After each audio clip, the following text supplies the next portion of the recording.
gente e parla come la gente.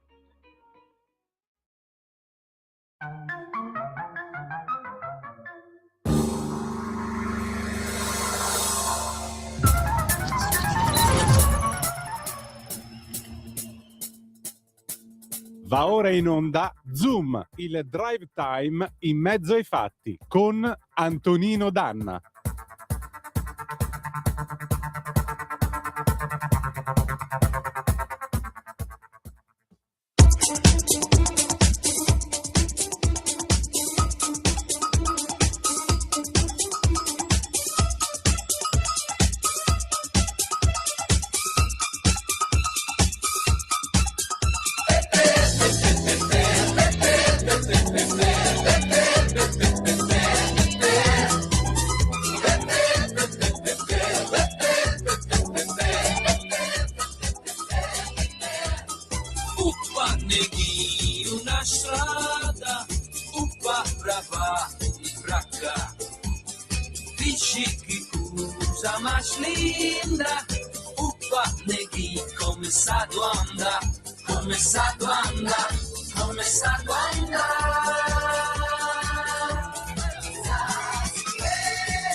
Buonasera Antonino, a te la linea.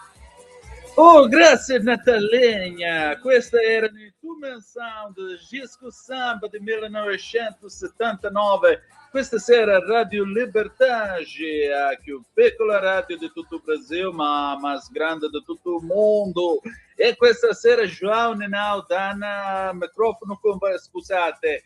Perdonate, ma io stasera sono in clima di veglione di Capodanno perché questa è l'ultima puntata dell'anno. Amiche e amici miei, ma non dell'avventura, buonasera, siete sulle magiche onde di Radio Libertà. Questo è Zoom, il drive time in mezzo ai fatti. Scusate, mi accerto un attimo se la regista è ancora tra noi. E Natalenia, sei svenuta o sei ancora tra di noi? Cosa fai? Sono presente con te. Ah, stai facendo un balletto, bravo! Come vedete stasera, se state seguendo anche col canale video, mi sono anche messo un'apposita cravatta, non c'è la solita immagine istituzionale, ce n'è un'altra, sempre istituzionale, una bella cravatta di Terital, perché naturalmente vi auguriamo un felice 1976. Questa è la puntata numero 1108 di oggi, martedì 30 di dicembre dell'anno del Signore 2025. Cominciamo subito. Vi ringrazio intanto dell'ascolto nel corso di quest'anno. Voglio ringraziare Natalia che con molta pazienza si presta a questa ignobile farsa che abbiamo fatto in apertura di trasmissione. Voglio ringraziare anche la nostra Sveva che mi ha accompagnato nel corso di quest'anno. Come vedete c'è stato questo avvicendamento in quota rosa tra le due registe e ringrazio entrambe. Voglio ringraziare Simone che da apprendista stregone spesso affianca la nostra Natalia. E in più vi voglio dire intanto, come sempre, date il sangue perché in ospedale serve sempre, salverete vite umane, chi salva una vita umana salva il mondo intero. Secondo appello, radiolibertà.net, fesso chi non lo legge, perché vi perdete un bellissimo giornale online dove ci sono liberamente il direttore responsabile Giovanni Sallusti, gli autodafè di Giulio Cainarca, la rassegna stampa di Sammy Varin, le videopillole e molto altro ancora. 340-670-9659 per i vostri messaggi, le zappe o WhatsApp che dir vogliansi, oppure 0292947222 quando lo dirò io. Io voglio ringraziarvi perché comunque fare questo programma, soprattutto farlo in una radio parlata, che non è una radio di flusso, e quindi a maggior ragione è un impegno maggiore, insomma si spera e si cerca nel corso di questi 365 giorni di portarvi delle storie che siano il più interessanti possibile e soprattutto di dare informazione, di fare informazione. Noi siamo qua, cerchiamo di fare il nostro meglio. Quest'anno poi la storia, come avete visto, ci ha offerto una guerra e un conclave tutto in un anno, segno che le lancette e gli ingranaggi della storia hanno avuto un'accelerazione vorticosa, verrebbe da dire. Questa trasmissione dunque quest'anno termina qui, poi ci ritroveremo ovviamente il 2 di gennaio con Chilometro Zoom, ci sarà con me Lorenzo Viviani, inizieremo l'anno, poi tra l'altro siccome dovrò sostituire Semmi nella rassegna stampa delle 7:30, faremo non la dannatona perché siamo sotto le 5 ore, ma sarà la Danna Longa, la marcia longa Danna, quindi a maggior ragione passeremo buona parte del 2 di gennaio insieme, ci scambieremo gli auguri. Io quello che mi permetto di dirvi è che sia un anno nel quale le vostre migliori aspirazioni si possano realizzare, si potranno avverare, e soprattutto quello che vi dico per domani sera, due cose: se guidate state attenti agli altri e soprattutto mettetevi sobri al volante, non fate fesserie. Io in questo periodo evito accuratamente di guidare proprio per questo motivo. La seconda cosa, i botti fateli in altro modo, non fateli perdendo le mani, le dita e quant'altro, perché francamente il fatto che ogni 1° di gennaio io debba accendere la televisione e sentire dalla televisione o dalla radio che qualcuno stanotte non potrà più contare fino a 10 usando tutte e due le mani, o che qualcuno ha perso un occhio o si è fatto ancora peggio, ecco, mi dà la misura dell'imbecillità umana. Quindi cerchiamo di essere un po' meno imbecilli l'anno prossimo. Ma adesso qui Parlamento.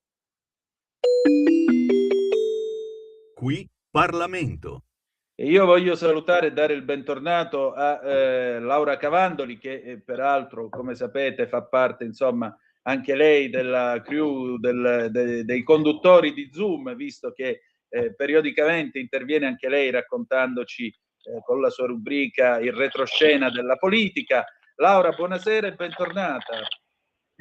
Buonasera a tutti, ciao Antonino, grazie per l'invito. Sì, sono un po' latitante in questo periodo, ma devo dire che la manovra di bilancio ci ha un po' impegnato. Poi ne parliamo fra poco. Infatti io ammetto che ieri sera, guardando il tuo Instagram, mi era venuto di suggerire un famoso rimedio che si usava negli anni '80, il termos col caffè e latte bello caldo e zuccherato, però non credo si possano portare in aula oggetti del genere. Com'è andata questa nottata di finanziaria? In realtà guarda che il termos camuffato da borraccia è possibile portarlo in aula, però hai messo solo caffè. Vabbè, ora qua dove stiamo svelando degli altarini, veramente. No, non ce l'avevamo. No, a sto punto vogliamo i nomi di chi si porta il termos in aula col caffè. Chi sono questi eroi? No, sì, ma guarda, il fatto è che, sai, con la scusa della borraccia può esserci qualunque cosa, quindi stiamo assolutamente svelando una cosa abbastanza normale, dai. Però devo dire, ieri abbiamo iniziato abbastanza tardi perché insomma c'è stato un inizio un po' di fuoco, quindi da voto di fiducia, e dopo dalle 22 in poi ci sono state tutte la votazione degli ordini del giorno, che è finita alle 4:35 del mattino, quindi è stata abbastanza lunga. Devo dire sempre bello, nel senso che chiaramente mi sento di spiegare, la legge di bilancio ha una sua struttura, sappiamo bene che così come è uscita dal Senato la scorsa settimana è arrivata alla Camera e non è stata modificata. Però alla Camera abbiamo questo passaggio parlamentare, quindi nell'aula, degli ordini del giorno che possono essere presentati da un deputato può presentarne uno solo, e aprono tantissimi scenari che ovviamente non entrano nella manovra, ma vengono a sollecitare il governo perché prenda posizione o comunque si impegni a occuparsi di una determinata cosa. E devo dire che sono, sì, dal punto di vista pratico una grande scocciatura, però dal punto di vista politico devo dire che con gli ordini del giorno si fanno molte sollecitazioni sia su temi localistici sia su temi generali. Io ne ho presentato uno molto tecnico, io sono in Commissione Finanze, che riguardava i nostri ragazzi che vanno all'estero e che devono, se sono dipendenti di un gruppo insomma, internazionale, devono necessariamente stare almeno 7 anni all'estero per poi avere le agevolazioni e tornare in Italia. Secondo me questo è un termine un po' lungo e abbiamo chiesto l'impegno del governo di rivedere nel senso di 5, magari 3 anni, proprio perché questi ragazzi che vanno all'estero si formino, perché sai, dopo 7 anni non sono più ragazzi, e tornino in Italia con le competenze, con le qualificazioni che hanno avuto.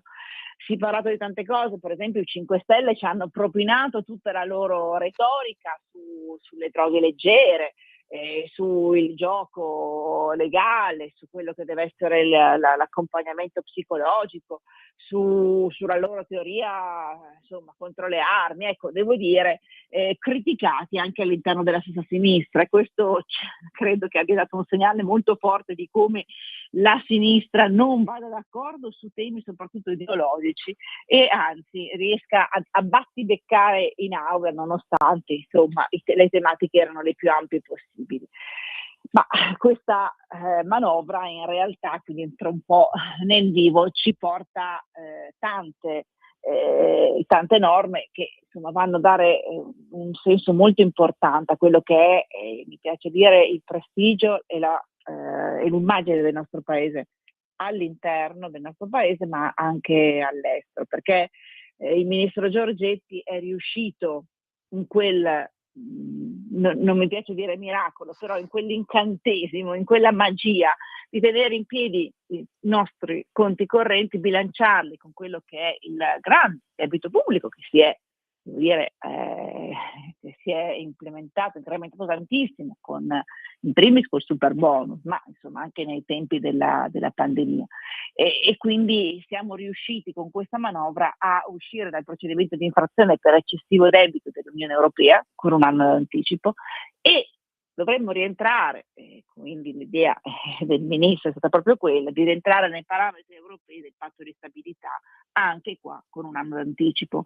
Questo ci fa e ci mostra non solo all'interno ma soprattutto all'estero come un paese con un governo stabile e con i conti in ordine. Cosa succede? Questo permette ovviamente di attrarre gli investimenti e di dare di fatto quello che l'immagine che giustamente noi italiani meritiamo, quindi di un paese solido e di un paese che ha una grande respiro, un grande profilo. Questo è il tema più importante, ma poi all'interno diciamo di questa manovra è chiaro, sacrifici ce ne sono tanti, ma si è cercato di dare una mano abbassando del 2%, insomma la soglia, quella aliquota IRPEF dal 35 al 33 per i redditi appunto che sotto 50.000 euro annui, e questi quindi avranno un beneficio fiscale importante. Io lo dico perché sono in Commissione Finanze, ma è sempre meglio lasciare i soldi nella tasca dei cittadini piuttosto che dare i bonus, perché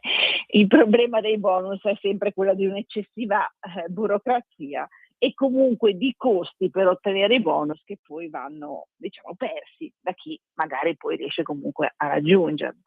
E questo credo che sia la soluzione fiscale più importante, anche perché è frutto di un grosso passaggio che la Lega è riuscita a fare già nel 2018-2019 con quella flat tax al 15% che poi abbiamo alzato da 75.000 a 100.000 euro, insomma 85.000, scusate, tutti quei passaggi che sono stati fatti, le aliquote erano 5, le abbiamo ridotte a 4 e poi dallo scorso anno solo 3, che hanno portato effettivamente a una semplificazione ma anche a una salvaguardia di quello che è diciamo i soldi dei cittadini.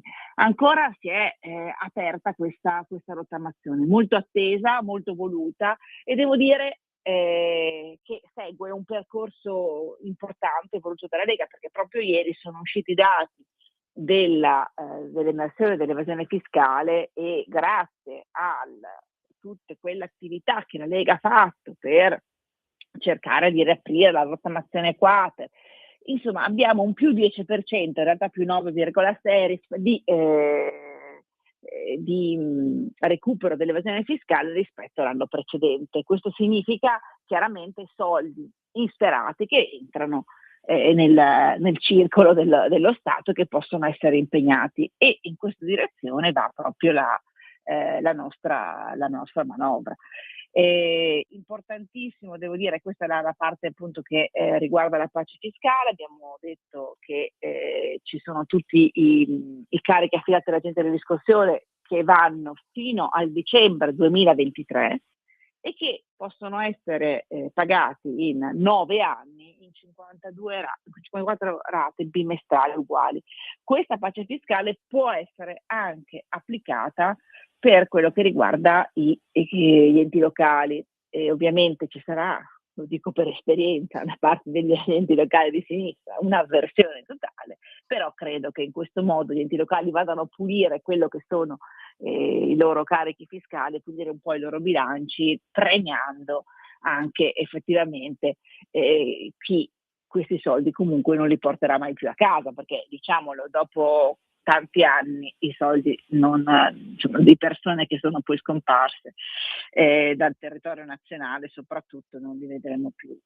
Importantissimo, dicevo, ceto medio basso, ma soprattutto i soldi per la sanità, perché oltre a quei 5 miliardi già previsti dalla legge bilancio dello scorso anno si sono aumentati di oltre 2 miliardi e mezzo di risorse per il 2005, che vanno tantissimo impegnate nello screening, nelle prevenzioni. Questo credo che sia un segnale molto importante, perché comunque si va, diciamo, a impegnare la sanità non solo per, diciamo, colmare anche buchi ovviamente precedenti, ma anche per tutelare la salute dei cittadini e quindi vedere nella salute dei cittadini un bene primario da ovviamente preservare. Così c'è tutta quella parte che riguarda sempre appunto il sostegno del reddito ed è molto importante. Oggi Riccardo Molinari l'ha spiegato molto bene.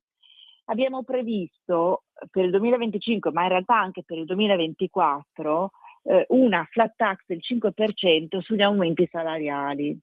Questo cosa vuol dire? Vuol dire che il nostro governo si sta impegnando, lo hanno fatto per la scuola, addirittura la scuola c'era un ritardo di 6 anni nel rinnovo contrattuale, nel rinnovare quelli che sono i contratti collettivi di lavoro, i contratti nazionali, quindi spostandoli ovviamente, adeguandoli all'inflazione, spostandoli verso l'alto, e questo chiaramente non veniva fatto, ribadisco, da 5-6 anni.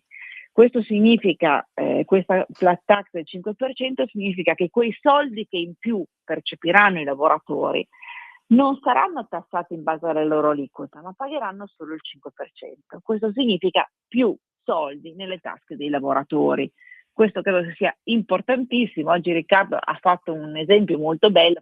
Fatta questa norma che ci hanno richiesto i sindacati, ci aspettavamo, no, che i sindacati corressero ad aprire con i sindacati delle imprese dei tavoli per il rinnovo dei contratti collettivi, e invece no, si sono già si sono già impegnati e hanno già proclamato un bello sciopero generale per luglio. E questo per dire effettivamente, no, che dopo il taglio del cuneo fiscale che abbiamo fatto noi del centrodestra di 7 punti e l'abbiamo reso strutturale, ecco, adesso ancora una volta si conferma che c'è chi insomma fa il sindacalista per avere un appoggio politico, chi invece lavora a favore dei lavoratori, quindi è una scelta politica molto chiara. Ancora c'è la parte della conferma bonus ristrutturazione, che sono rimaste al 50% per la prima casa e al 36% sulla seconda, e abbiamo confermato ancora il bonus mobili nel tetto di 5.000 euro, che è annuale, ma ricordo una tantum. Questo credo che sia una delle parti più importanti. La legge bilancio era considerata uno scoglio importante, perché ricordiamo, noi avevamo un 36-40 miliardi di fianco alla legge bilancio, che era il debito da super bonus. Siamo partiti con una legge bilancio da 18,5 miliardi, lo sforzo è stato fatto per arrivare a 22 miliardi, che sono quindi la metà del debito da super bonus, ma sono assolutamente risorse molto importanti. Dal punto di vista delle entrate, ricordo come chiesto e ottenuto un contributo straordinario da parte delle banche sui cosiddetti extra profitti, e questo credo che sia un segnale molto positivo. C'è un aumento progressivo nel triennio delle accise su sigarette e tabacco. Questo va nella direzione, insomma, anche della prevenzione della dipendenza da prodotti da fumo, e questo credo che vada nella direzione giusta, insomma. E per quello che riguarda poi le mamme lavoratrici, anche qui c'è un incremento, il cosiddetto bonus mamma di 20 euro per le mamme con ISEE sotto i 40.000 euro, un aiuto per i libri scolastici e per l'iscrizione delle paritarie per le famiglie con un reddito sotto i 30.000 euro. Insomma, si va a colmare a favore delle famiglie qualcosa che venga sentito come effettivamente gravoso sulle famiglie, insomma. Quindi anche c'è un aumento anche per quello che riguarda, le pensioni minime, e a questo sappiamo quanto costano sul bilancio dello Stato, quindi è una grande attenzione, ma che è assolutamente molto importante. Abbiamo frenato quella che doveva essere l'aumento dell'età pensionabile come era previsto. Ecco, noi della Lega ci siamo effettivamente messi di traverso, il senatore Borghi ha chiarito un po' la nostra posizione in modo abbastanza forte, ottenendo quello che abbiamo visto.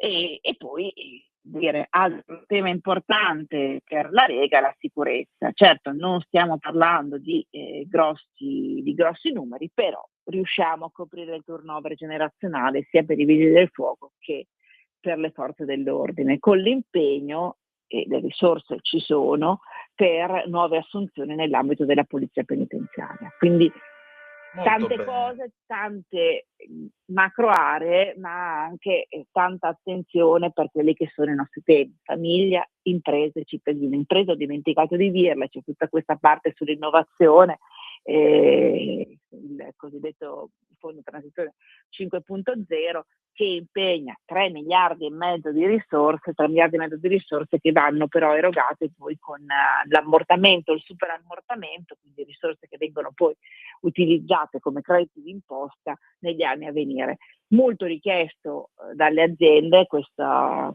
norma, anche perché il fondo PNRR, che era rimasto un po' bloccato perché l'Unione Europea non dava le necessarie specifiche per utilizzarlo, trattarsi di 8 miliardi, era rimasto bloccato fino al 30 settembre ed è nato esaurito.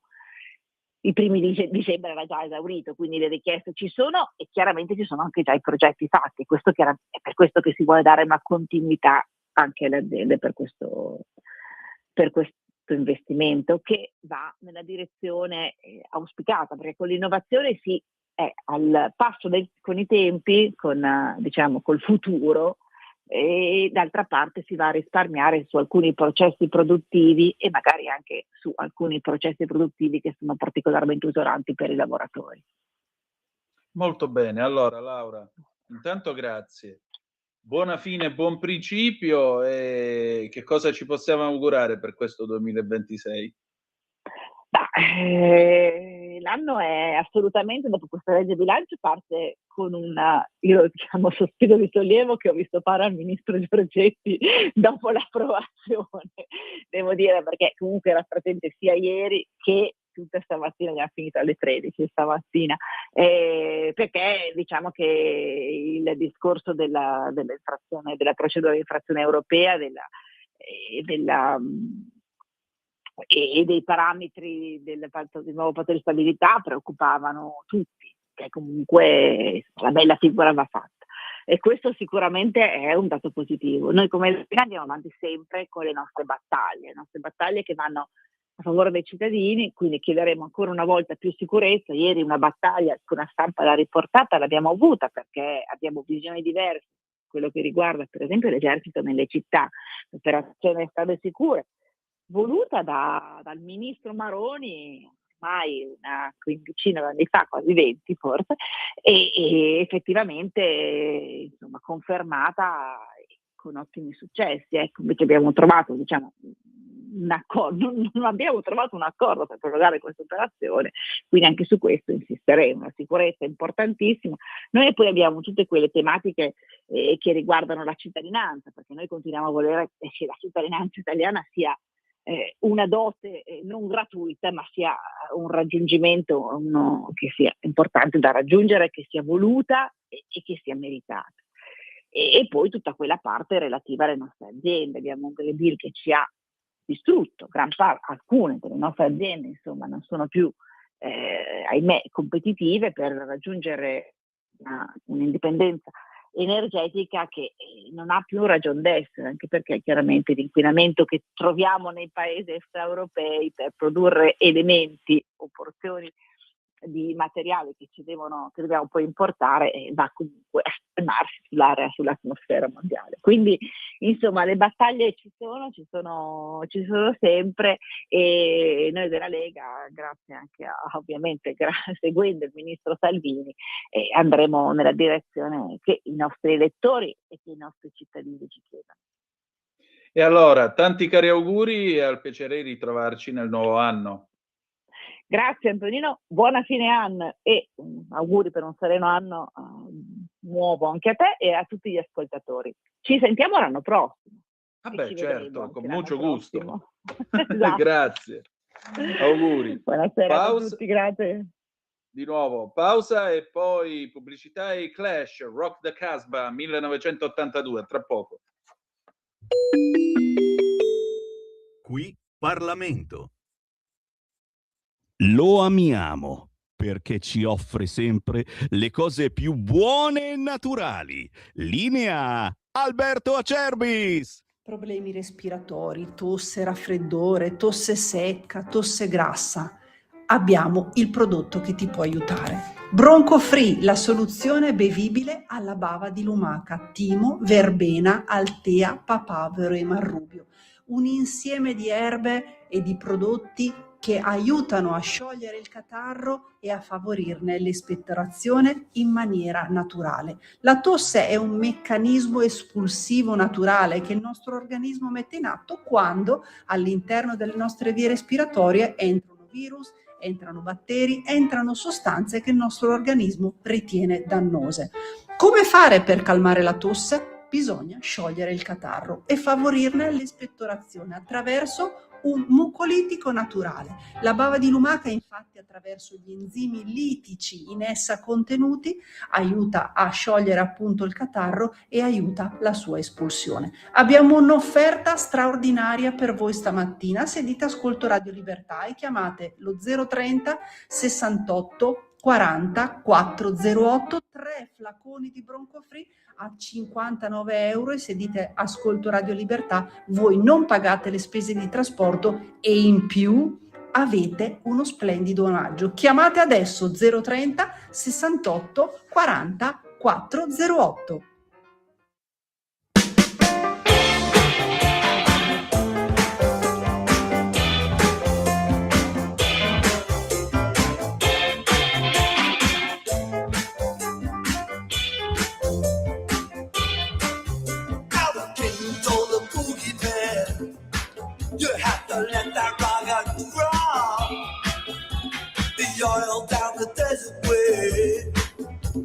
and shake it to the top. The shaky drove his Cadillac. He went cruising down the bill. The prison was standing on the radiator grill. Shawty don't like it. Rock the Casbah, rock the Casbah. Shawty don't like it. Rock the Casbah, rock the Casbah. By order of the prophet. Antonino, di nuovo a te la linea. Benissimo, cara Natalia, questi erano i Clash con Rock the Casbah 1982 e adesso siamo al faccia a faccia di stasera. Parliamo del caso Hannun, parliamo delle smemoratezze della sinistra, ma parliamo anche della nostra posizione internazionale. Chi torna stasera a Zoom? Niente poco di meno che lui, l'immenso Carlo Cambi. E allora Natalia, vai pure. E allora questa sera è tornata a trovarmi e sono contento, diciamo, come amico e come collega con la dovuta distanza, perché lui è lui, io francamente no. Carlo Cambi torna qui a Zoom, lo ringrazio del suo tempo e della sua cortesia, come sempre. Carlo, allora, Hannun chi, che è il titolo del tuo pezzo di oggi sulla Verità, com'è sto fatto? Mohammed Hannun viene messo nel mirino dalla magistratura di Genova, che dice: guardate che questo signore molto probabilmente, secondo le nostre indagini, è il capo di una della cellula di Hamas in Italia, è un signore che ha raccolto fior di soldi che non sono andati in beneficenza, ma anzi ora viene fuori pure che c'è il serio rischio che soldi raccolti qua in Italia siano stati usati per finanziare attacchi kamikaze. Ma allora improvvisamente però a sinistra, dove erano tutti Pappe Ciccia, se lo portavano in Senato addirittura la grillina lì all'antimafia e compagnia bella, che quanto è brava Hannun, quanto è bella Hannun, improvvisamente però tutti hanno scoperto di non conoscere Hannun. La domanda è: a che gioco stiamo giocando, scusa? Sì. Allora, intanto, caro Antonino, un abbraccio grande, finalmente ci riuniamo in questi microfoni di Radio Libertà e la cosa mi rende particolarmente felice perché tu sei un eccellente collega, ma uno straordinario amico. Grazie a te. Come si deve a chi è nato nella terra dei saggi, cioè la Calabria, e che condivide peraltro anche quel pezzetto di identità nordica del grande Canada e quell'ordine razionale che deriva dall'essere stato suddito di Sua Maestà Britannica. Detto tutto questo, come stiamo messi? Stiamo messi malissimo, caro Antonino, perché la faccenda di Hannun denuncia tre cose. Intanto che esiste un fascismo rosso molto più pericoloso dell'altro fascismo, perché l'altro fascismo è finito e invece il fascismo rosso è vivo e vegeto e lotta contro di noi. Voglia. La seconda obiezione che mi viene fatto di fare è che l'antisemitismo si rivela anche in questa inchiesta. Vorrei farti notare che fra i molti distinguo che ci sono stati su questa cosa di Hannun c'è sempre però un ditino alzato. Ma l'inchiesta è basata su delle informazioni che arrivano da Israele, come se tutto ciò che arriva da Israele sia ovviamente lo sterco del diavolo, no? E poi c'è un'altra cosa che va detta. Hannun è un po' come la signora di Gianfranco Fini, no? Come la moglie di Gianfranco Fini. È una boa ben segnalata.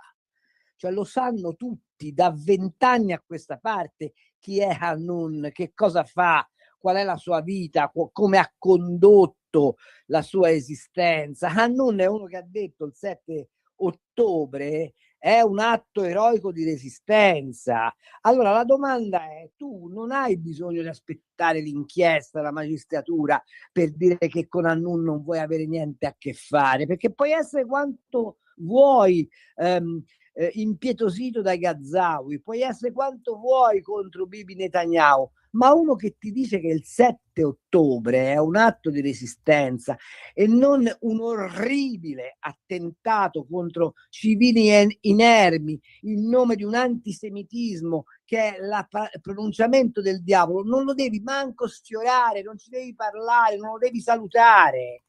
E invece Fratoianni a domanda del Corriere della Sera, ma lei scusami, a domanda di Repubblica, ma lei si ricorda che nel 2022 l'ha portato alla Camera e ci ha fatto un convegno insieme, risponde no, non è mio amico, poi io vedo un sacco di gente, ma chi se ne frega.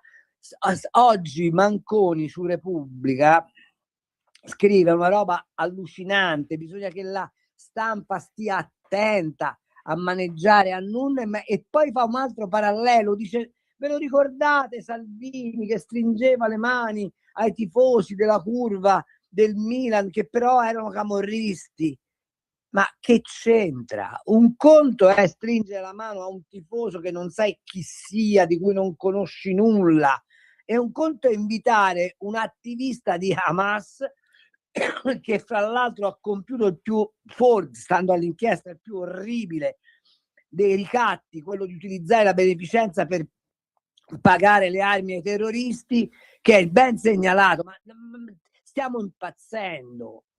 Ti dico la verità e poi ti ripasso la parola. Io che sono un vecchio ormai giornalista, mi ricordo che da giovane cronista gli accenti che oggi vengono usati dalla sinistra su Hannun sono gli stessi che sentivo verso Franceschini nel PC di Reggio Emilia. Franceschini è stato il capo delle Brigate Rosse, sì, quando si diceva che erano compagni che sbagliano.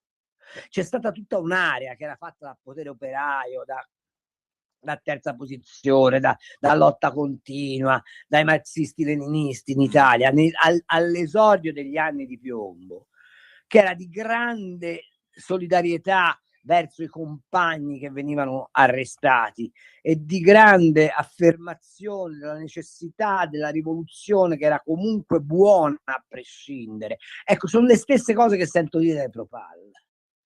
Ma ti rendi conto che ieri hanno fatto manifestazioni, presenti anche esponenti dell'ANPI, per chiedere la liberazione di Hannun, come se questo fosse un prigioniero politico?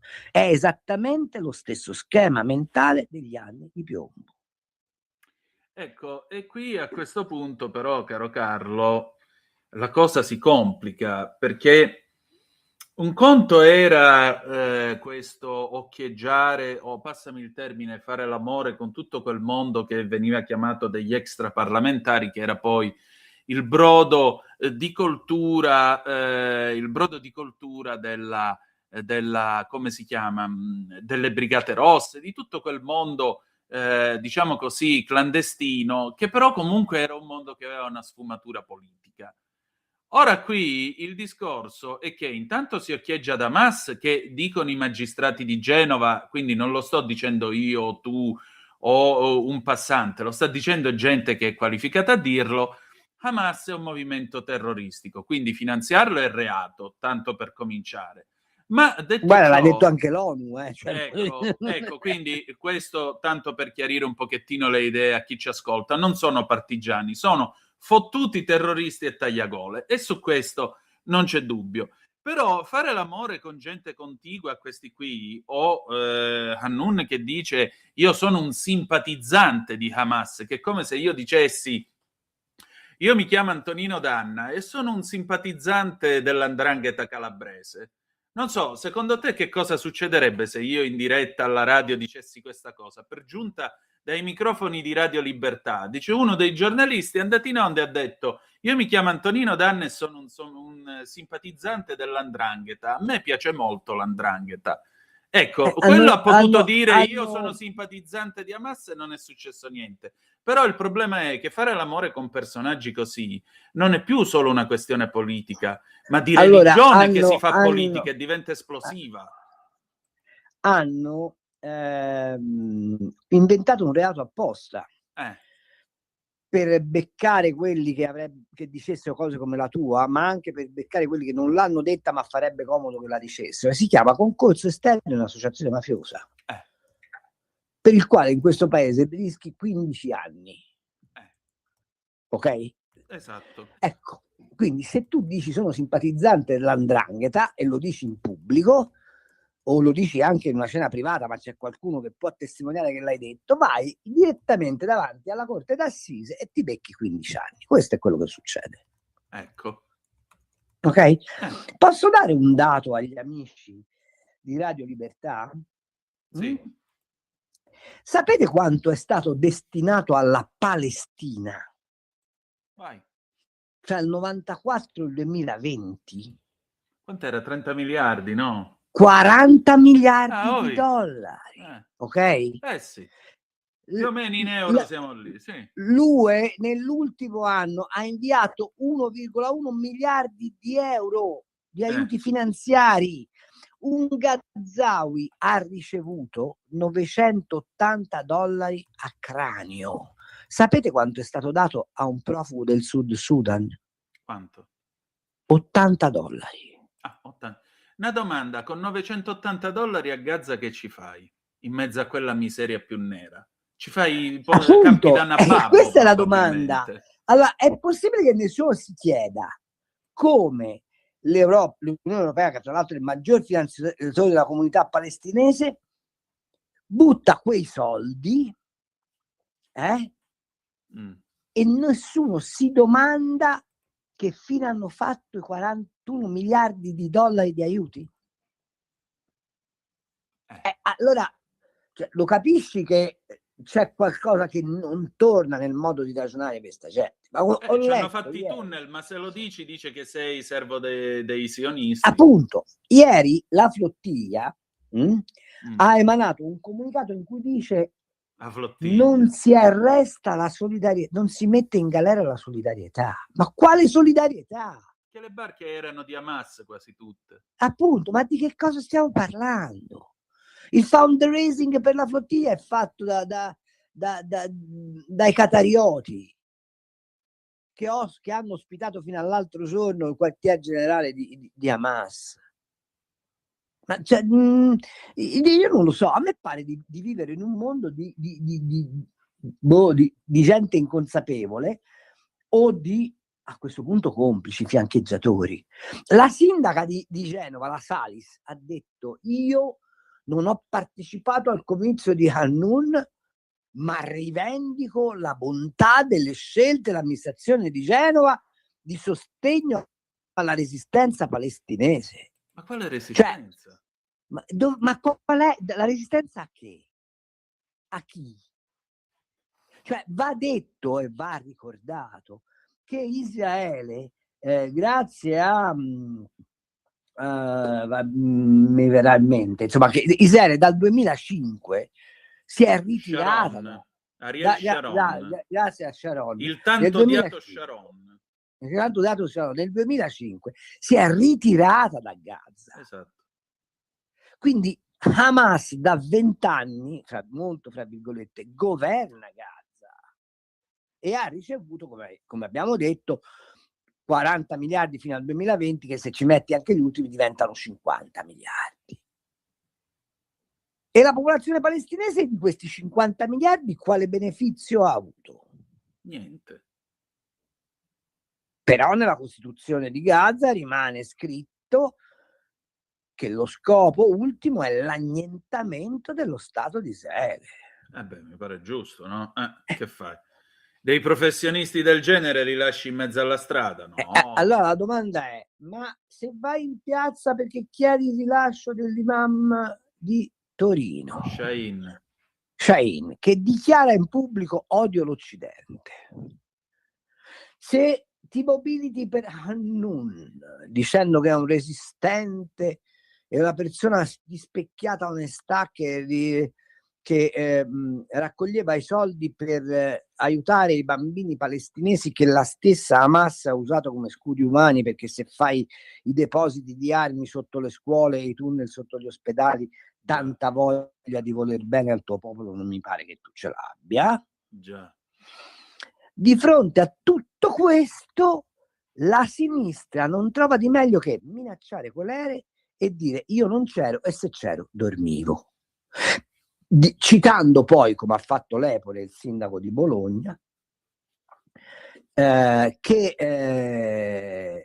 bisogna continuare a sostenere il popolo palestinese perché indipendentemente da quello che ha fatto il signore, che ha fatto o non ha fatto il signor Hanun, perché poi comunque altra cosa, per questo Hanun l'invocazione della presunzione di innocenza è totale, cioè non ce n'è uno che dice vabbè, forse non servono molte altre prove, ok? Ecco, questi signori qua, che sono quelli che volevano dare che volevano dare, hanno dato le cittadinanze onorarie a Francesca Albanese, la quale ieri, uscendo da un silenzio molto imbarazzato, ha rilasciato questa dichiarazione: massima solidarietà a chi è colpito da quest'ultima onda di diffamazioni senza alcun ritegno e piena fiducia nell'attività degli inquirenti. Nel frattempo continuiamo a batterci per la fine del genocidio a Gaza. Ma quale genocidio? Ma soprattutto come si permette di dire che è una diffamazione? Qua ci sono i giudici che indagano, cioè i magistrati di Genova un bel mattino si sono alzati e hanno deciso facciamo una bella cosa, buttiamo un po' di cacca addosso ai palestinesi. Cioè, ma davvero si può ipotizzare una cosa del genere? Ma se io dicessi una cosa del genere in diretta alla radio mi querelerebbero i magistrati di Genova e farebbero strabenissimo, sì. Vorrei ben dire. Ma assolutamente sì, ma te tieni presente che siamo di fronte al ministro Piantedosi che deve intervenire per, come dire, restituire un po' di verginità al procuratore antimafia Melillo, che accompagnando l'operazione su larga scala che ha portato a individuare la rete complessiva di Hanun, perché attenzione, non stiamo parlando di un signore che ha agito da solo, stiamo parlando di una ramificazione dell'Associazione Italiana Palestinesi in tutte le città d'Italia, con perquisizioni e arresti che sono stati fatti in tutta la città d'Italia e che continueranno. Stiamo parlando di gente che nascondeva i milioni in contanti nelle intercapelle insieme ai computer dove sono custoditi i piani d'attacco degli attentati da fare in Italia. Però in pratiche confezioni da 5.000 euro l'uno. Poggiolini ha fatto capito? Sì, ma ne stiamo parlando, cioè, è chiaro la pericolosità sociale e politica di questa roba. No? Ma hai detto che ieri hai avuto il mio collega Mendolara in collegamento, sì. e Fabio ti avrà spiegato che l'inchiesta è addirittura agli albori, e già dagli albori sta emergendo questa rete criminale terroristica molto estesa in Italia. E poi mi piacerà farti un riferimento di cui poco si parla in queste ore, riferimento storico, perché purtroppo ormai i giornalisti vecchi sono tutti morti e ci sono rimasto io e pochi. Stai parlando dell'attentato di Fiumicino dell'85? Parlando dell'attentato di Fiumicino 85 e del successivo lodo Moro. Allora, dal lodo Moro in avanti l'Italia è sempre stata la base logistica del terrorismo palestinese, con un tacito accordo: noi non vi rompiamo le balle, ma voi non ci fate gli attentati. E questa, come dire, area di tolleranza non è mai venuta meno, mai. Sta venendo meno adesso perché gli israeliani evidentemente si sono rotti le balle e hanno detto: beh, signori miei, non è che voi siete il pontile del Mediterraneo e potete continuare a diventare la base operativa della Jihad e di Hamas. In questo sicuramente c'è un intervento di Israele, ma le indagini sono condotte da magistrati italiani e le prove stanno tutte in Italia. Però a questo punto la domanda che io ho posto ieri a Fabio la pongo di nuovo a te. E allora Hamas adesso che fa?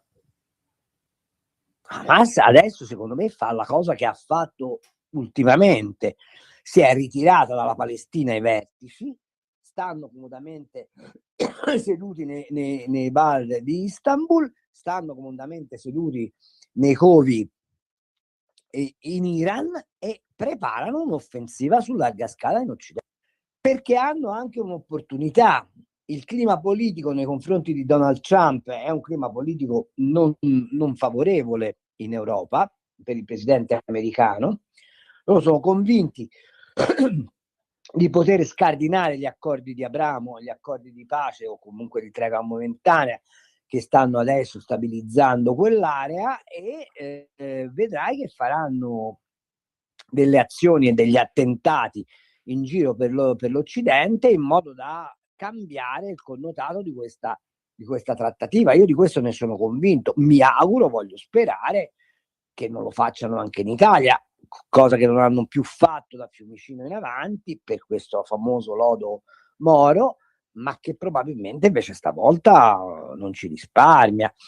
Io vi voglio far ricordare che di terrorismo palestinese si è parlato a proposito della strage di Bologna, a proposito dell'Italicus, a proposito dell'Italia, cioè noi abbiamo poi sempre scelto la via politica interna, servizi segreti deviati, P2, eccetera, eccetera, per spiegare questa roba.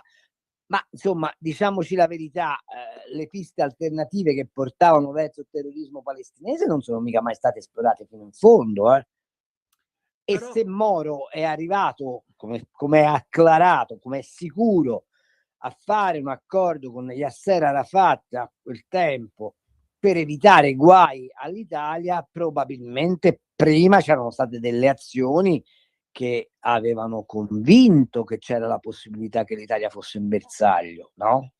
Certo, però perché tu non scendi a patti con uno che ti minaccia se quella minaccia non è concreta. Però Carlo, a questo punto io ti chiedo una cosa. Tu dici Hamas, ma Hamas, lo sappiamo tutti, è un burattino nelle mani dei loro amichetti di Teheran. Ora, qui siamo al secondo giorno, mentre noi due parliamo, di rivolte nell'Iran, con la gente che va per strada a gridare morte a Khamenei, che è quello che non era mai accaduto dal 79 in avanti. C'è una crisi idrica che definire sudicia è veramente un gioco di parole, perché ma li stanno assetando apposta, cioè sono gli Ayatollah che assetano la popolazione civile facendo esattamente quello che Hamas ha fatto con i palestinesi a Gaza. Cioè, non è che però i commercianti hanno chiuso i negozi, la protesta monta. Cioè, sì, tieni presente che le donne iraniane finalmente hanno rialzato la testa. Nei video appaiono senza velo, per esempio, quando protestano. Esatto. Quindi, ma sta avvenendo quello che siamo... Se cade non lo so, sicuramente secondo me l'intelligence americana, e non solo quella americana, sta molto lavorando perché ci sia, come dire, un'implosione del regime degli Ayatollah dall'interno, evitando lo spargimento di sangue e il coinvolgimento diretto bellico da parte dell'Occidente. Ma aggiungo un'altra cosa: questi sono anche alla fame, perché il petrolio non ne vendono più. Appunto. E siccome la Lega Araba, a partire dall'Arabia Saudita, ma a questo punto credo si sia convinto pure il Qatar, non li appoggia più, e poi non vi dimenticate che c'è sempre la divisione fra sciiti e sunniti, che è peggio della divisione fra russi e americani, voglio dire, e l'internazionale sciita i conti con questi prima o poi li vuole fare.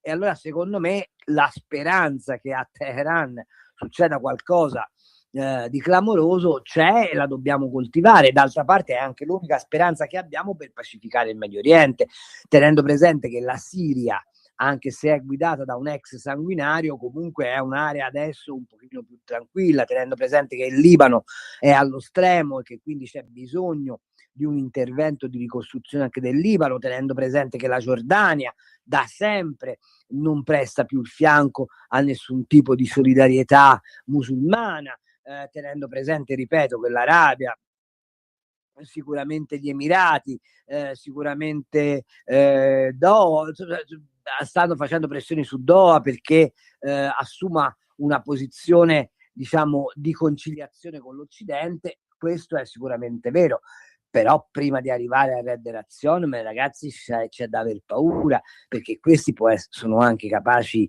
in base alla sura del Corano contro gli infedeli, di dare luogo alla bomba atomica veramente. Io dovessi scommettere su chi mai dovesse usare, ancorché rudimentale, la bomba atomica fra Putin e gli ayatollah, sono convinto che Putin non la userà mai, ma gli ayatollah, se devono morire, fanno un'azione tipo Sansone muoia Sansone con tutti i filistei. Ecco, io da questo punto di vista sarei molto molto attento, sono anche molto molto preoccupato. Ma allora l'avviso che gli ha mandato Trump ieri quando ha visto Netanyahu a Mar-a-Lago, che gli ha detto che i B2 sono sempre pronti a partire per andare a scassargli certo, tutto quanto, non è una presa in giro, non è ma una delle no, sue ma pose ducesche. allora la cosa che a me fa veramente rabbrividire è che questo antisemitismo che ormai ha pervaso gli osservatori italiani anche, hanno trattato il rapporto fra Netanyahu e Trump, in particolare il colloquio di questi giorni a Mar-a-Lago. Ho sentito stamani il TG5 e francamente sono rabbrividito quando hanno detto è stato un incontro inconcludente, ci hanno parlato di tutto tranne che delle cose importanti, ma in realtà lì non ci hanno da parlare di molto.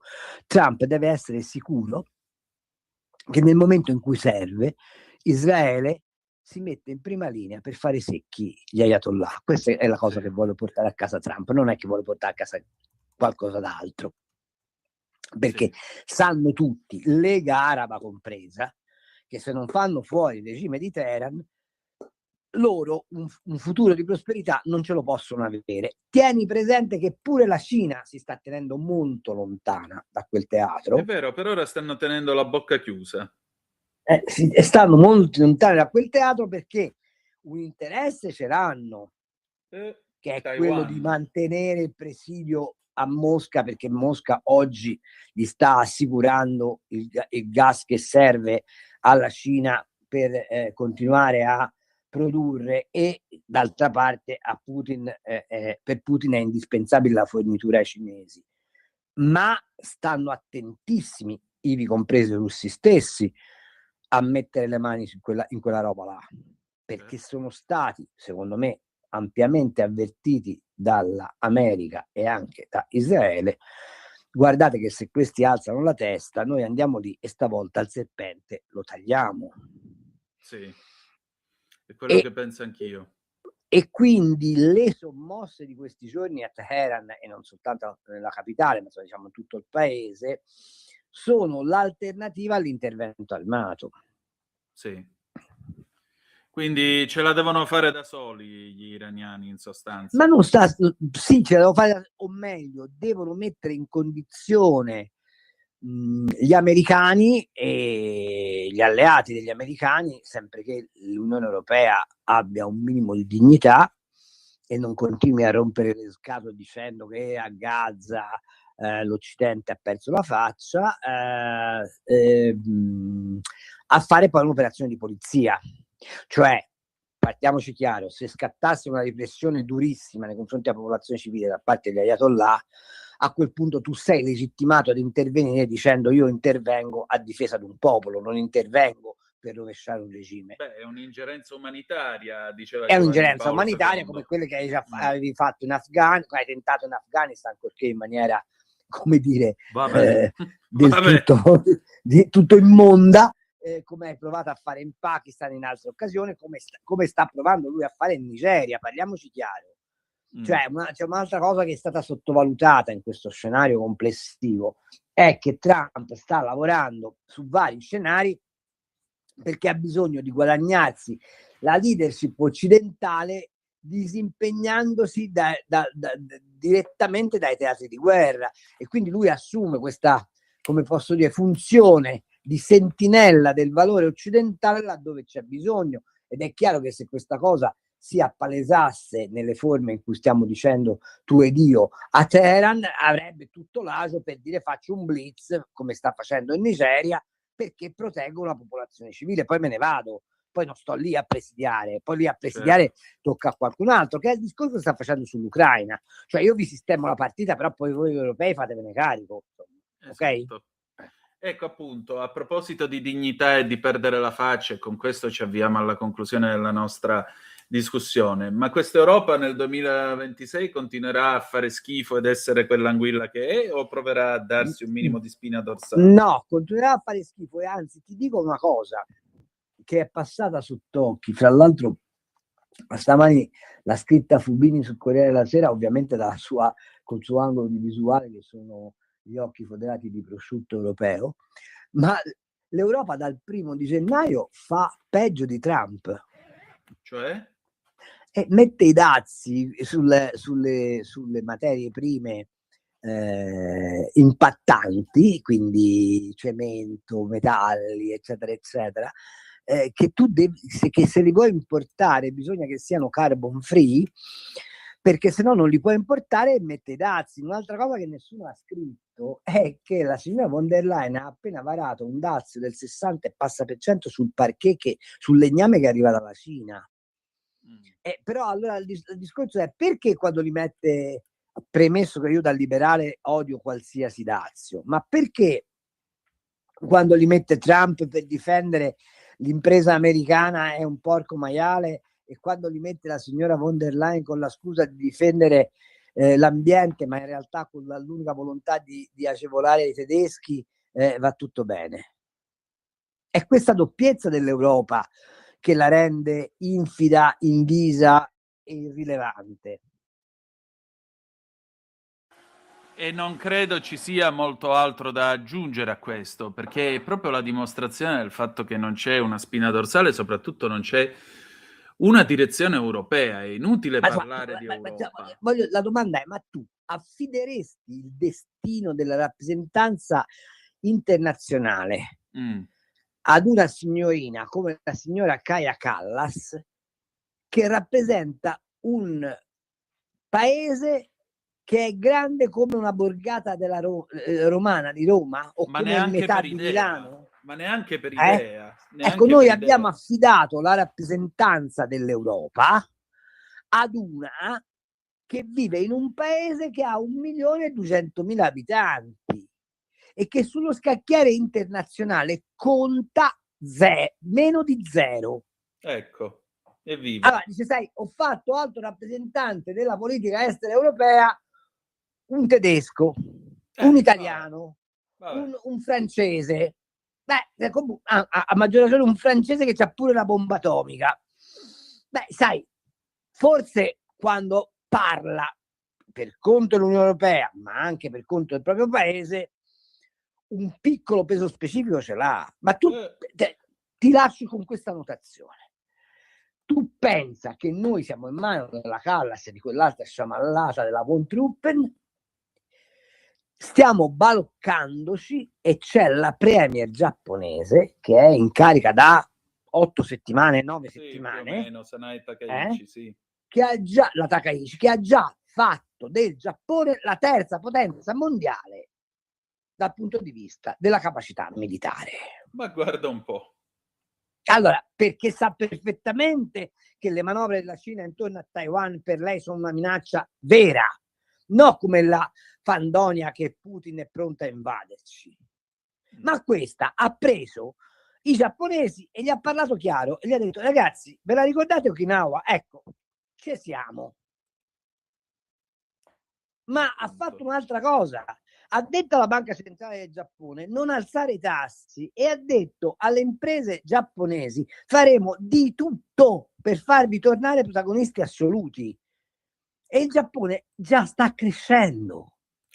Noi abbiamo un'Europa che mette i dazi sulle materie prime per proteggersi dall'impronta carbonica, con le imprese europee che sono in agonia, e la Lagarde che dice possiamo rialzare i tassi. Cioè, lo capisci che l'Europa è un mondo di pazzi, cioè è popolata da pazzi che sono convinti che il resto del mondo abbia torto, e hanno ragione solo loro. Peccato che il resto del mondo si muove a una velocità che è 4 volte superiore a quella dell'Europa. È vero, è vero. Ma infatti va cambiata questa Europa, e va cambiata anche alla svelta. Ma fino a quando l'Europa sarà una serie di conciliaboli di corridoio per fare maggioranze a uso loro, credo che non andremo da nessuna parte. Esatto. Buon anno Carlo. Grazie Antonino, tanti auguri a te, un abbraccio grande e tanti auguri ovviamente a tutti coloro i quali ci hanno ascoltato. Ciao Grazie. bello. Ciao. Ehi tu, non trovi più il segnale di Radio Libertà sulla tua radio DAB? Non disperarti, risintonizza. Sì, ma come? È facile, tasto menu, poi scegli il tasto corrispondente alla ricerca automatica dei canali, attendi qualche minuto e tutte le stazioni DAB della tua zona saranno disponibili. Di nuovo a te la linea, Antonino. Grazie a te, cara Natalia. Insomma, una lunga conversazione con il nostro Carlo Cambi. Sono le 19 minuti e 4 secondi sulle magiche onde di Radio Libertà. Antonino Danna al microfono con voi. Apriamo il telefono allo 0292947222. Da questo momento potete intervenire, dopodiché avremo l'ultimo faccia a faccia di quest'anno con l'amico Fabrizio Protti, presidente dello Sportello Amianto Nazionale, attorno alle 19:30, con cui ci saluteremo e chiuderemo la nostra trasmissione. Intanto diamo un'occhiata alle agenzie. L'ANSA, identificata la giovane trovata morta a Milano, aveva 19 anni, Aurora Livoli, nata a Roma, residente nella provincia di Latina, si era allontanata da casa a novembre, aveva dei segni sul collo. Ancora le accuse: Alfonso Signorini, indagato per violenza sessuale ed estorsione. Il fine vita, il Senato riprenderà l'esame del DDL, focus sulla sentenza. La legge di bilancio alla Camera, la Camera approva la manovra, via libero definitivo tra le proteste, Meloni è seria e responsabile. E poi ancora, dall'atollo di Kitirimati alle Samoa USA, 26 ore di Capodanno, l'isoletta porta infatti la linea del cambio data di 2 fusi orari più a est. E poi il decalogo: attenzione al fai da te e ai botti inesplosi, come evitare lesioni, la prevenzione è l'unica via contro il rischio di amputazioni. Mi raccomando, tenete gli occhi bene aperti domani sera. La BBC: le perdite russe in Ucraina sono aumentate molto più velocemente, e tutto questo accade mentre gli Stati Uniti spingono per l'accordo di pace. La BBC nota infatti che sui giornali e sulle testate russe sono aumentate molto rapidamente i manifesti mortuari, gli annunci mortuari di soldati russi caduti al fronte. Ancora, l'Ucraina nega l'attacco con i droni sulla residenza di Putin, addirittura Zelensky parla delle tipiche bugie russe. Tra l'altro i russi non hanno mostrato alcun rottame di drone o i danni causati all'abitazione di Putin. C'è ancora l'Inghilterra che sta vivendo un momento di caos nei trasporti, perché oggi pomeriggio è caduta la corrente elettrica nell'Eurotunnel, per cui ora i treni tra Parigi e Londra stanno lentamente riprendendo a funzionare, ma viene suggerito a chi si trova in loco di posticipare le partenze. Ancora diamo pure un'occhiata all'ADN Kronos, vediamo che cosa ci dice l'ADN questa sera. Qual è la notizia di apertura? Anche qui l'apertura è la ragazza trovata morta nel cortile a Milano. Questa ragazza è dalla provincia di Latina, Aurora Livoli. Seconda notizia, appunto, Signorini indagato per violenza sessuale ed estorsione, illegale atto dovuto. Droni ucraini contro casa di Putin, niente prove, dati sballati. Questa è l'analisi che viene fatta dall'ADN Kronos. Ex Ilva, via libera alla trattativa esclusiva con Flax, i sindacati sono preoccupati. Trump, l'Ucraina, le riforme nel 2025 di Giorgia Meloni. E poi ancora incidente alla funivia Macugnaga, 4 feriti, 100 bloccati a monte, tutti evacuati per fortuna, meno male. Andiamo a vedere allora questa notizia della ragazza trovata morta in quel di Milano. Intanto il telefono è sempre aperto allo 0292947222, oppure se volete intervenire attraverso la zappa o WhatsApp 340 670 9659. Ecco qua, dunque, sempre l'ADN Kronos: è stata identificata la ragazza trovata morta ieri nel cortile di un condominio di via Paruta a Milano. Secondo le autorità si tratterebbe di Aurora Livoli, 19enne nata a Roma, residente in provincia di Latina. La giovane si sarebbe allontanata dalla famiglia lo scorso 4 novembre, che successivamente ne ha denunciato la scomparsa. Secondo gli inquirenti, un ultimo contatto telefonico risalirebbe alla mattina del 26 novembre, quando aveva riferito loro di star bene e di non essere intenzionata a far rientro, senza fornire alcuna indicazione su dove si trovasse. L'identificazione è avvenuta, eccoci qua, grazie all'estrapolazione delle immagini delle telecamere di sorveglianza presenti nell'area e nelle zone circostanti il luogo del ritrovamento. Il corpo della ragazza è stato trovato nella mattinata di ieri dal custode del condominio. Il cadavere era riverso a terra, aveva alcune ecchimosi sul collo, oltre a un ematoma vicino l'occhio. Indosso aveva una tuta da casa, ma non gli indumenti intimi.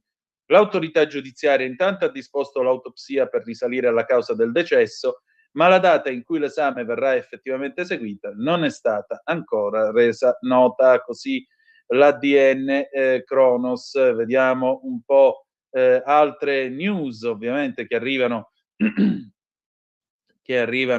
dalle agenzie. Vogliamo darvi un suggerimento, diciamo, più leggero questa sera alle 19:24 minuti e 33 secondi qui sulle magiche onde di Radio Libertà, sempre l'ADN. Capodanno, il cenone degli chef tra tradizione e leggerezza, i consigli di Lamantia, Oldani e Cedroni. Il cuoco Lamantia, mega buffet nella tradizione siciliana, chef Oldani, evitate le abbuffate.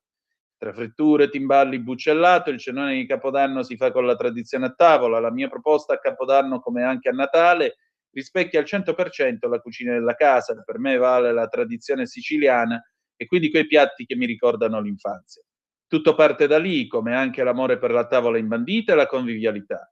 Ad affermarlo è Filippo Lamantia, intervistato dall'ADN Cronos in vista del cenone di Capodanno che quest'anno preparerà per un evento privato in Alta Badia. Lamantia privilegia prodotti stagionali e soprattutto che non costino tanto, precisa, aggiungendo che non ha nulla contro il caviale o altre cose arzigogolate, ma non ce n'è bisogno. A Capodanno comunque preparo sempre un buffet, perché per me ognuno deve avere la libertà di scegliere cosa mangiare, proprio come faceva mia nonna, che metteva tutto in mezzo al tavolo, sostiene Lamantia, che ama definirsi cuoco.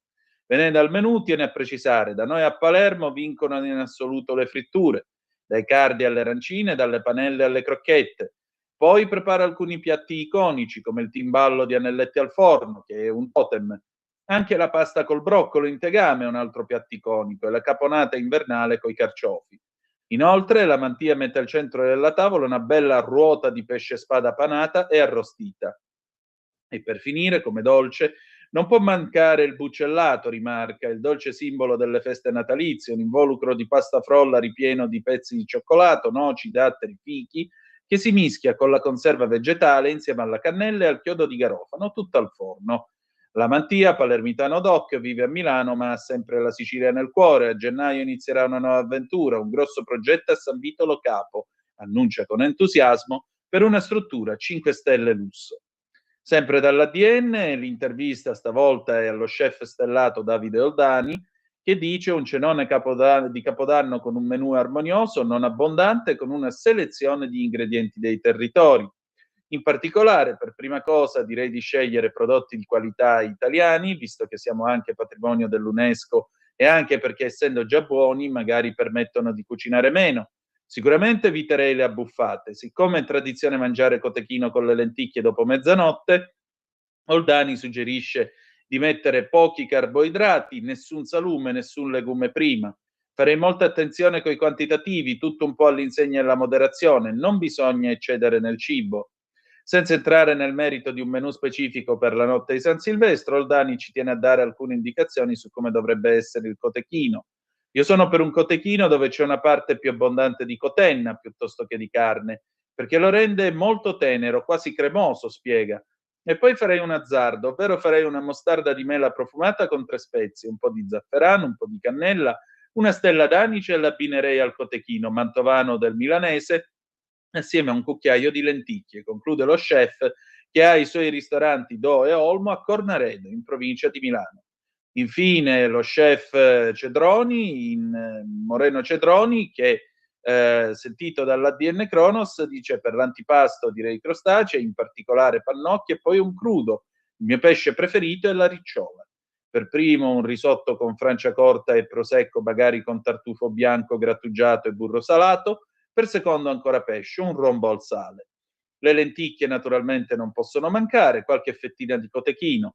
Ora che ricordo gli oltre 30 cenoni che ho fatto alla Madonnina, non mancavano mai a fine serata, dice Cedroni, che quest'anno però ha deciso di restare chiuso col suo locale di Senigallia in provincia di Ancona. Come dolce starei sul leggero, frutti di bosco freschi su una spuma di yogurt e panna. Nel prossimo futuro, a gennaio, al ritorno alle feste, Cedroni continuerà il suo studio di piatti d'autore con le spine dei pesci. Sono un ingrediente nuovo che esplorerò nel nuovo menù di quest'anno, aggiunge. E ancora nuove ricette con alghe come la spirulina, che ormai sono diventate di uso comune, un po' come il prezzemolo, conclude Cedroni.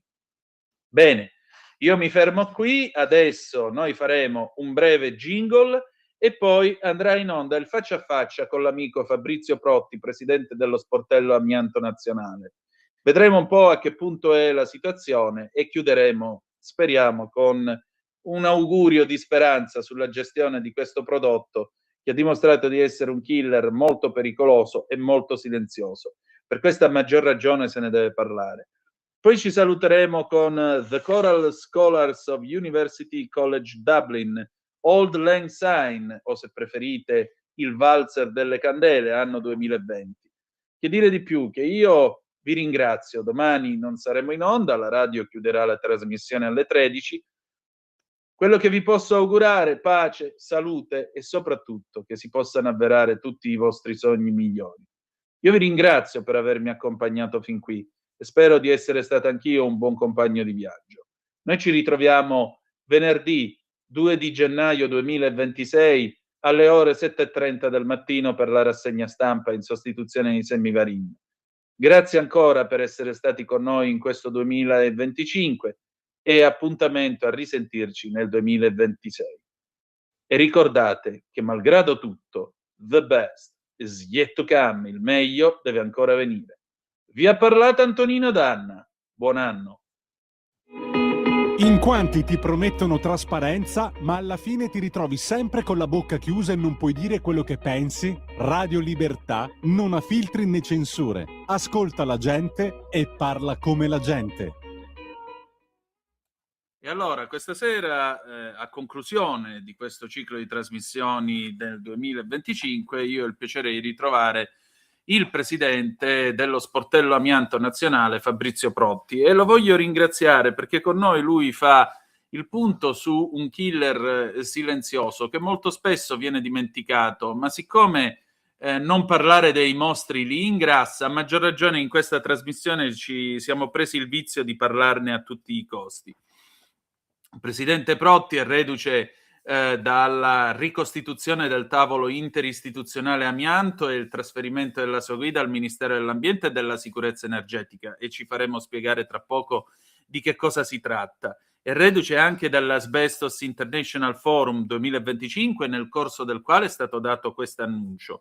E poi ci sono anche altre cose, tra cui la famosa direttiva 2668 che è stata recepita nel nostro ordinamento, e parleremo anche di questo in questa nostra chiacchierata. Intanto, Presidente, bentornato, ben trovato. Che è successo all'Asbestos International Forum 2025? Anzitutto grazie per l'invito, Antonino, e una buona fine e un migliore inizio a te e a tutti gli ascoltatori. Grazie. Quest'anno si è chiuso, se vogliamo dirlo, in maniera pop col botto per quanto riguarda l'amianto. Nel senso che appunto l'Asbestos International Forum, come tu dicevi, che è la conferenza nazionale amianto, anzi internazionale, che lo Sportello Amianto Nazionale cura oramai da 3 anni, è stata una conferenza di altissimo standing a livello tecnico, scientifico, istituzionale, politico. Abbiamo avuto la partecipazione quest'anno veramente di tutte le parti, dalle accademie alle università, ai ministeri, agli enti, alla politica nazionale, alla presidenza del Consiglio, alla politica europea, agli enti militari e agli enti civili. Quindi è stato veramente il più grosso consesso partecipato a livello internazionale, a livello mondiale.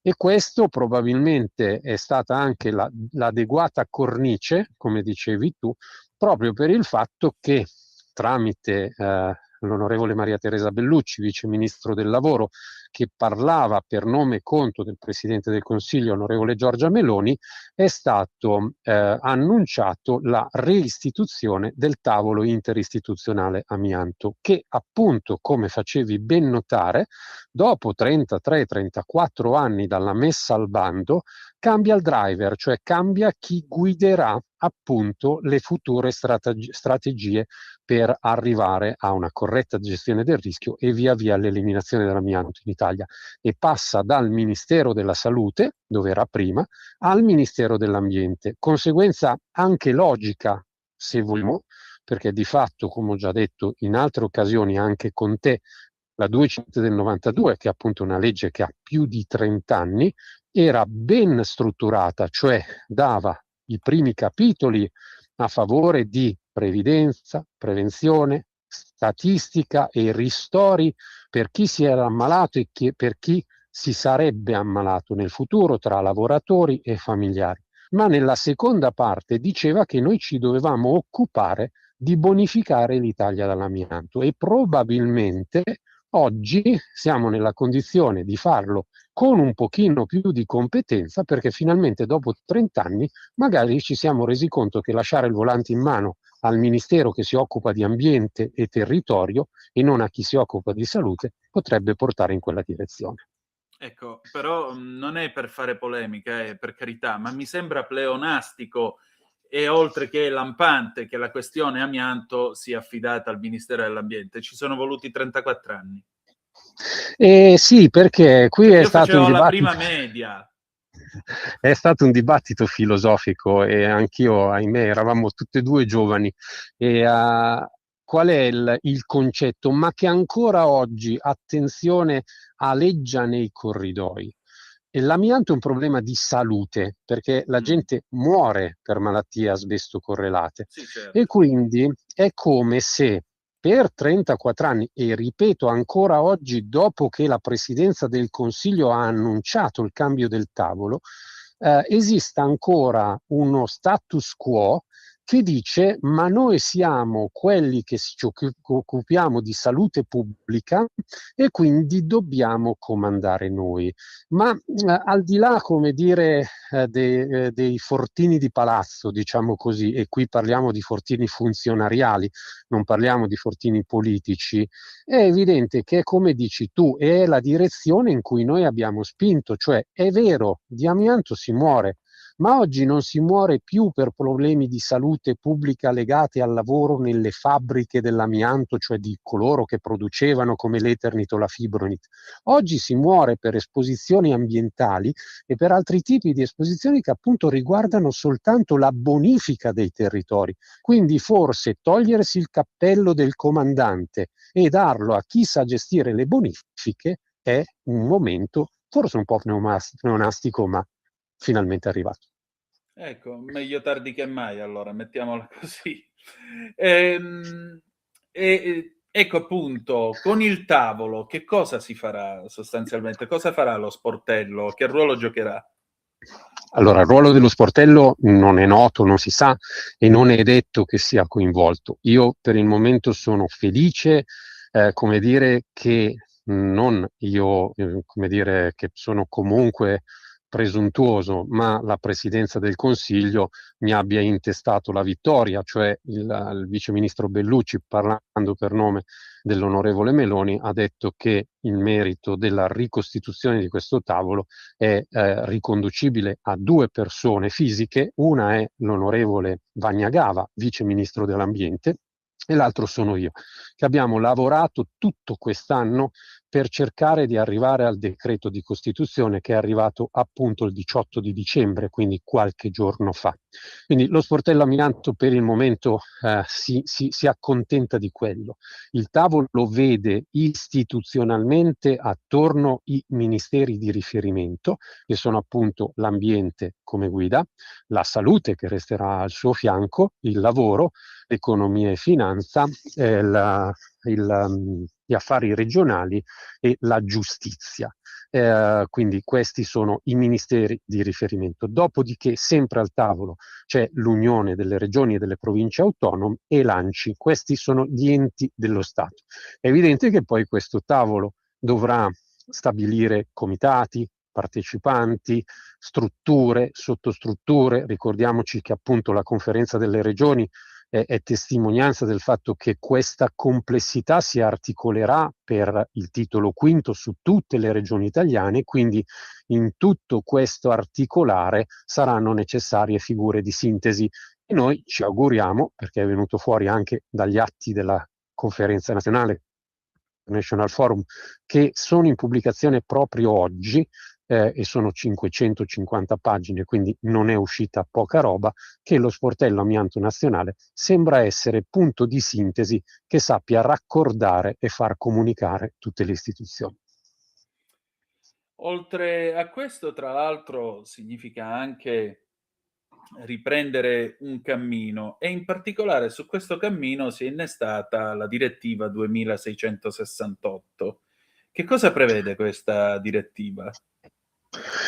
Hai centrato il punto e questa è l'altra parte della fine dell'anno col botto, cioè il 21 di dicembre il nostro governo ha recepito questa direttiva. Questa direttiva è una direttiva che allinea la gestione del rischio amianto, soprattutto riferita alla salute e alla sicurezza dei lavoratori, su tutti gli stati europei, perché noi facciamo parte appunto della comunità europea.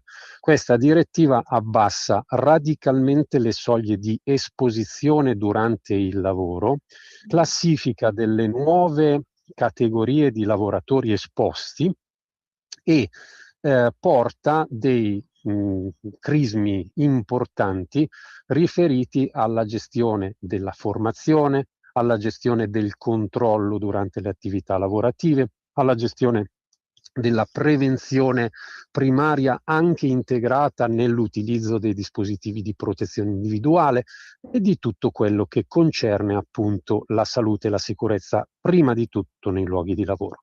Questo per l'Italia comporterà un riadeguamento delle normative che ci hanno governato sinora per la gestione del rischio amianto. Una in testa per la sicurezza del lavoro, che è il decreto 81 del 2008, e l'altra conseguente per la salute e la sicurezza e anche per gli ambiti di lavoro, che è il decreto 6994. Queste due direttive, queste due leggi dello Stato devono essere adeguate a quello che dice la direttiva. E questo lavoro, questo è uno dei punti, ahimè, come dici tu, che tante volte non so, non tendiamo a capire, ma probabilmente sarò io o sarei tu, doveva essere fatto già da prima del recepimento, perché la scrittura del testo della direttiva europea è iniziata nel 2021. Io lo conosco molto bene perché ero tra i 100 stakeholder internazionali che sono stati chiamati ancora dalla Commissione europea per lavorare al testo in bozza insieme ai rappresentanti governativi. Nel 2021 si è cominciato a scrivere questa direttiva che ha coinvolto appunto tutti i paesi della Commissione, guidata da tutti i ministeri del lavoro di tutti i paesi della Commissione, che a loro volta hanno coinvolto i ministeri della salute di tutti i paesi della Commissione. Il testo definitivo è arrivato nel 2023. Noi tra qualche ora ci approcciamo al 2026, che speriamo sia fantastico. Quindi sono passati altri 3 anni. In questi 3 anni il testo è stato sul tavolo dei nostri dirigenti del Ministero del Lavoro, che ne hanno discusso col Ministero della Salute per adeguare appunto le norme nazionali. Ebbene, noi abbiamo recepito la normativa il 21 di dicembre e le norme nazionali non sono state ancora adeguate. Quindi questo ci porterà fuori dalla procedura di infrazione, perché certamente con il recepimento non saremo più in procedura di infrazione, ma probabilmente a una serie di deroghe alla legislazione nazionale necessarie per arrivare all'adeguamento delle normative nazionali. Ebbene, lo so che non puoi capire perché non è stato fatto in questi 3 anni, io non te lo posso spiegare. Ecco, a posto siamo. I grandi misteri di questa Repubblica. Possiamo dire una cosa però, possiamo dire che questo nuovo anno finalmente torneremo a parlare molto di più di amianto? Ce lo possiamo augurare? Direi di sì perché il fatto del tavolo interistituzionale veramente è una cosa che l'Italia intera aspettava da 10 anni e quindi è un grande successo. Attenzione Antonino, non è un successo personale di Fabrizio Protti, dell'onorevole Gava, dei ministeri. Ricordiamoci che negli ultimi 10 anni sono morte altre 60.000 persone per malattie asbesto correlate. Sono stati spesi altri 30 miliardi di denari pubblici per accompagnare queste persone alla morte. Quindi di fatto questo successo è un successo che rende giustizia da 10 anni a questa parte. Perché dovremmo tornare a parlare di più di amianto? Perché l'amianto è un rischio che tutti noi corriamo e quindi la teoria dell'oblio non è certamente una strategia corretta per fare sì che la gente non si esponga e le esposizioni, attenzione, dagli atti che ci sono della conferenza, non tendono a diminuire, la curva non tende a scendere e quindi io mi auguro che tra gli oggetti del tavolo interistituzionale, con o senza sportello amianto, ci sia una corretta comunicazione ai cittadini per gestire questo rischio. E questo è quello che ci auguriamo tutti. Soprattutto, ecco, quand'è che lo sportello amianto diventerà completamente inutile? Perché alla fine la speranza è questa. Può sembrare una battuta cattiva, ma non lo è. Quando diventerà inutile? Allora, e questo io lo prendo come augurio per il 2026, nel senso che Questo poco ma sicuro. se potessimo diventare totalmente inutili nel 2026 io sarei felice. Le previsioni che ci sono state fino a ieri dagli esimi scienziati e burocrati che hanno gestito il rischio amianto negli scorsi 33-34 anni, ma ripeto, ti parlo di ieri, non dell'altro ieri, dicevano che a questo passo noi andremo a amianto zero tra 100 anni, considerando che abbiamo ancora 30 milioni di tonnellate di materiali contenenti amianto sul territorio e solo di lastre in superficie abbiamo 1 miliardo e 200 milioni di metri quadrati. Ebbene, io ritengo che oggi il nostro obiettivo, il nostro auspicio per il 2026 sia che noi vorremmo rendere totalmente inutile lo sportello amianto il prima possibile, perché quei 100 anni erano frutto di incompetenza e incapacità. E oggi questo nuovo tavolo mi auguro che possa aggregare professionisti giovani, preparati, competenti, motivati, che possano cacciare via l'amianto, Fabrizio Protti e lo sportello amianto il prima possibile. Pienamente d'accordo. Allora, tanti cari auguri e buon anno. Auguri a te, auguri a tutti gli ascoltatori e ci sentiamo presto.